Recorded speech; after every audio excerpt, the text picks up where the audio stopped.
Bismillahirrahmanirrahim. Assalamualaikum warahmatullahi wabarakatuh. Waalaikumsalam warahmatullahi wabarakatuh. Selamat malam teman-teman. Jumpa lagi dengan kami di sini tim Kasih. Oke teman-teman, di sini tim Kasih cuma berlima dikarenakan Mas Ganang dan Mas Probo sedang dalam perjalanan mencari bahan untuk obat ya. Dan untuk jam saat ini itu udah jam perjanjian kita bertemu dengan Mbak Sayang, akan tetapi mereka berdua belum bisa sampai ke rumah. Maka dari itu mau tidak mau kita harus datang lagi ke sini dan menepati janji itu. Untuk tugas ya? Iya, tugas tetap dinas kita. Dan yang di sini kita lakukan itu memang tidak sulit. Kita hanya menemui dan menunggu informasi dari Mbak Sayang. Maka dari itu kita tetap lakukan perjalanan ini. Oke. Jadi langsung saja ya teman-teman, karena kemarin Mbak Sayang sudah menawarkan perjanjian untuk bertemu di sini, jadi kita langsung ke sini dan panggil aja mungkin Mbah. Langsung? Ya. Abang ngingetin bang, jangan lupa. Buat sedulur dalam masing-masing tetap sholat adalah yang utama, karena tim Kasih tidak merekomendasikan nonton video sebelum sholat, karena sholat itu adalah yang utama. Terima kasih. Dan ini langsung saja, langsung saja Pak. Langsung saja ya. Apa takutnya gini kita tuh? Hah? Mbak Endang apa? Mbak Endang atau Mbak Sayang? Nggak tahu itu. Nama panggungnya kali ya Mbak Sayang ya. Nama panggung.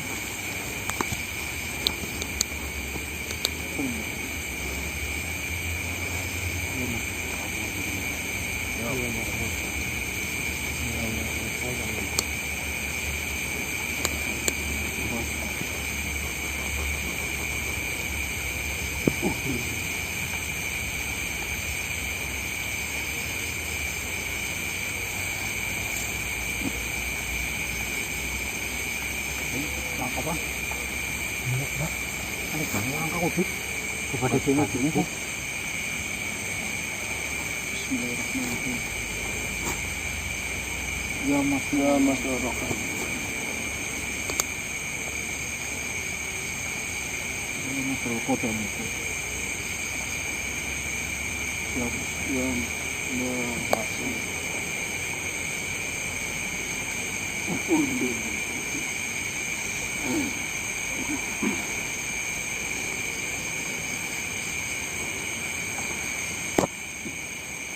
Enggak nyaut loh Mbak. Dari itu kubik. Gimana Mbah? Nyaut baik Sir. Ya kemarin kan kita udah janjian di sini, nggak perlu kayak gini loh. Ini namanya manggil Bok. Iya, nggak perlu ambil napas ini dan itu. Yang jelas kita udah nempati janjinya Mbak Sayang atau Mbak Endang, bukan? Tapi ini Paling nggak kayak gini lah. Assalamualaikum, Mbak Endang. Ini kita sudah nempatin janji jenengan datang ke sini. Monggo silahkan. Monggo. apa? Mbak Sayang. Sopan Ini kita sudah menepati janji jenengan yang kemarin katanya mau bertemu Mas Ganang. Cuma Mas Ganangnya mengutus kita untuk menemui jenengan. Monggo, mau ada informasi apa? Silahkan masuk. Udah ampuh.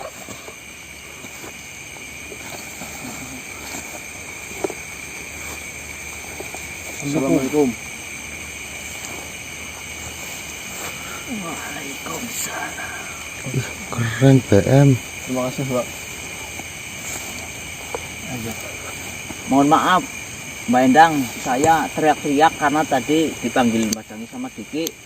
Jenengan nggak datang, jadi saya sengaja teriak-teriak biar Mas Sayang itu mendengar. Tidak masalah untukku. Ini mohon maaf sebelumnya, jenengan kan berjanjian dengan Mas Ganang, tapi Mas Ganangnya sekarang berhalangan hadir, dan Mas Ganang mengutus kita semua untuk tetap menempati janji untuk bertemu dengan Mas Sayang, untuk mencari tahu informasi apa yang diberikan Mas Sayang kepada kita. Saya menghargai usaha kalian dan itu tidak menjadi masalah untukku. Wah, terima kasih banyak. Lalu, bagaimana informasi yang didapat tentang Jurgana itu?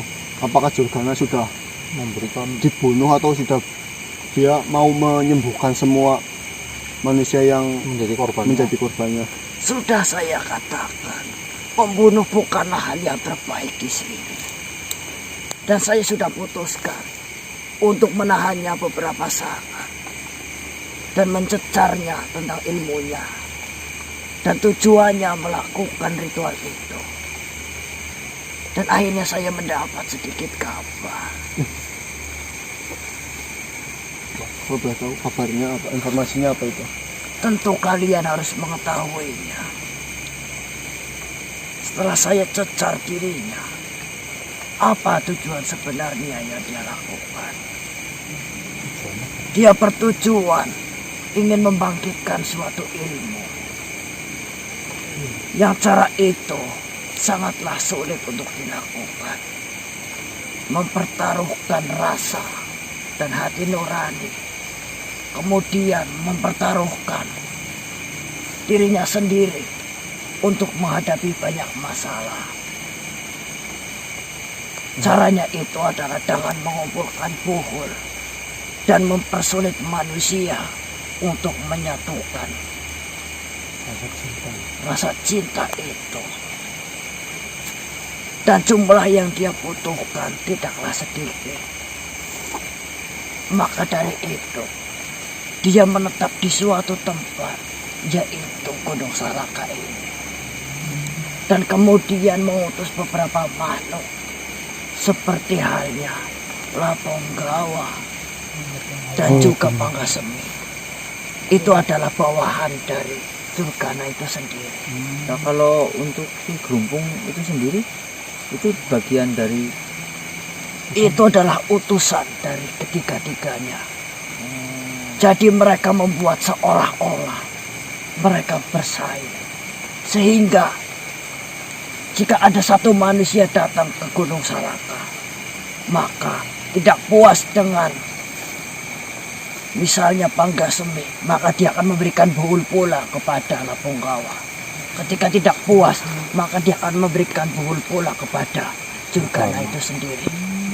Maka intinya berarti dari ketiga itu emang kongkolikong kerjasama kayak gitu ya? itu adalah cara mereka mengundang pelanggan mereka sendiri. Ya, paham. Terus. Seperti harinya kalian berdagang, mungkin menggunakan cara seperti itu. Ya, saling kerjasama sama pedagang yang lain, ya benar. Dan juga keuntungan dari itu, mereka mendapatkan 3 buhul dalam satu manusia itu. Berarti mengumpulkan buhulnya itu sebanyak-banyaknya atau ada jumlah tertentu? Sebanyak-banyaknya untuk mencapai jumlah tertentu. Karena jumlah tertentu itu sangatlah banyak. Sehingga mau tidak mau, dia harus berpikir keras melakukan itu. Dan kemudian, setelah mereka mengumpulkan buhul itu, mereka satukan dalam satu kendil pengurung.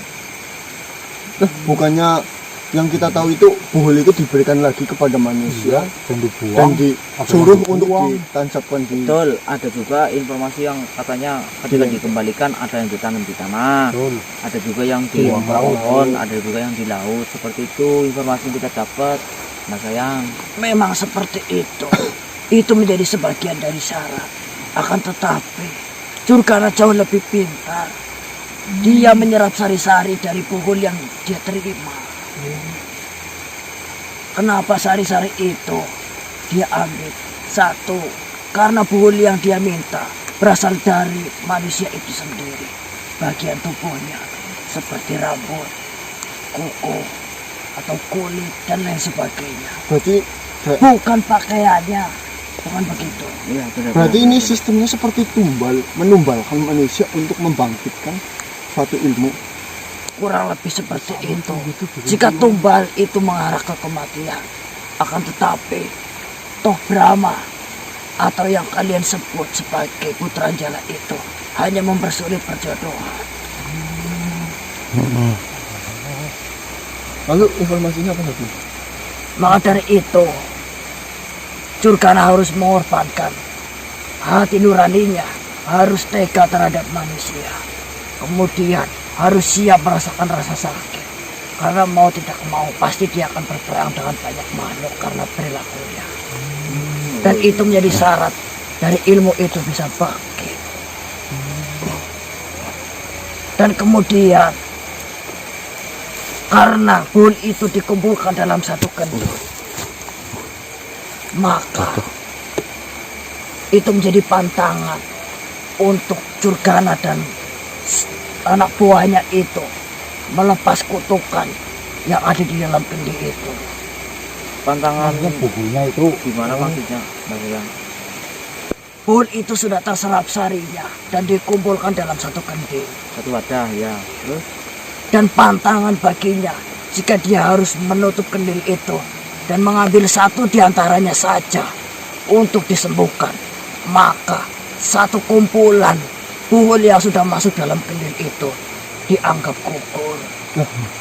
terus dengan ini kan itu kan jadi satu, terus dengan yang kejadiannya Uswatun sama apa sih itu langsung ya Uswatun kan itu buhulnya dikasihkan ke kita satu itu sudah sembuh dan sekarang pun sudah sembuh. Apakah itu semuanya sudah sembuh? Jika sampai, saya jelaskan lagi, jika sampai Jurgana mengambil sari dari pohon itu untuk menyembuhkan manusia yang pernah dia kutuk, maka sama saja semua kutukan yang sudah dia kumpulkan saat ini akan gugur atau akan sembuh dengan sendirinya. Maka dari itu, kenapa kutukan Jurgana sulit untuk disembuhkan? Karena tekadnya sendiri untuk melepaskannya itu menjadi sebuah pantangan. Maksudnya pertimbangannya itu sangat berat ya, seperti itu. Jika dia melepaskan satu, mungkin saja dia kewalahan menghadapi kalian dan kewalahan menghadapi